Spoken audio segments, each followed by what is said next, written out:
አላህ ከፈጠረው ነገር ሁሉ ጠንካራው ምንድነው አሏቸው። አላህ ብዙ ነገር ፈጥሯል። ብረት ፈጥሯል፣ አለት ፈጥሯል፣ ዳይመንድ ፈጥሯል። ጠንካራው ምንድነው አሏቸው። ብረት አሏቸው። ግን ከብረት ደግሞ ይጠነከራል አሉ።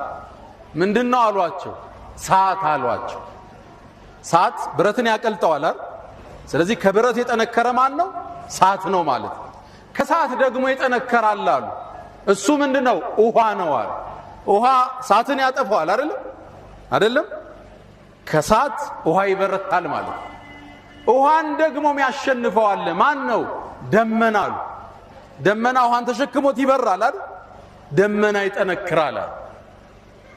ከደመና ደግሞ ይጠነከራል አሉ። እሱ ምንድነው? ንፋስ ያወዛውዘዋል ደመናን ከቀኝ ወደ ግራ። ከንፋስ ደግሞ ይጠነከራል አሉ። እሱ ማን ነው? የሰው ልጅ አሉ። ንፋስን ይተነፍሰዋል፣ ንፋስን ይቆጣጠረዋል። የሰው ልጅ ደግሞ የሚያሸንፈው አንድ ክንደ ብርቱ አለ። እሱ ማን ነው? እንቅልፍ ነው አሉ። እንቅልፍ የማያሸንፈው ሰው አለ?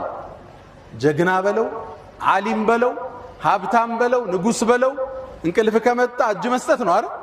እንዴት እንደወደቀ ማያውቀው ማለት ሲነሳ ነው የሚያውቀው። እንቅልፍን ደግሞ የሚያሸንፍ አንድ ብርቱ አለ። እሱ ምንድነው? ጭንቀት ነው።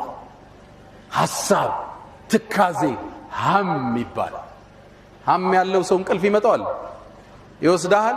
ያስጨነቀ ያሳሰበ ነገር ኑሮ ስትገላበጥ ይነጋል አይደል? ጭንቀትን ግን ደግሞ የሚያስወግድ መሳሪያ ነብዩ አንድ ሰጡን። እሱ ምንድነው? ዚክር ይባላል። አላ አላህ አዋጅ አለ።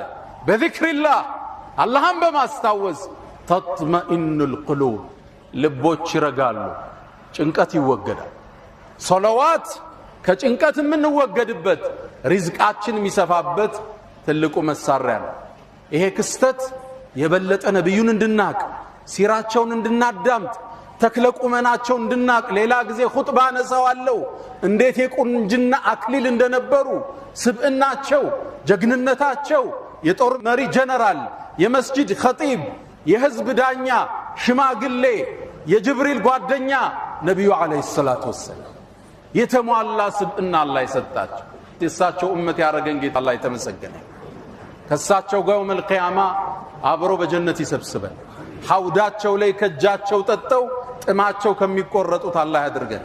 የእሳቸውን ሸፋዓ አላህ ይወፍቀን። ያ መን تحبون النبي محمدا صلوا عليه وسلموا طول المدى فصلاتكم وسلامكم نورا لكم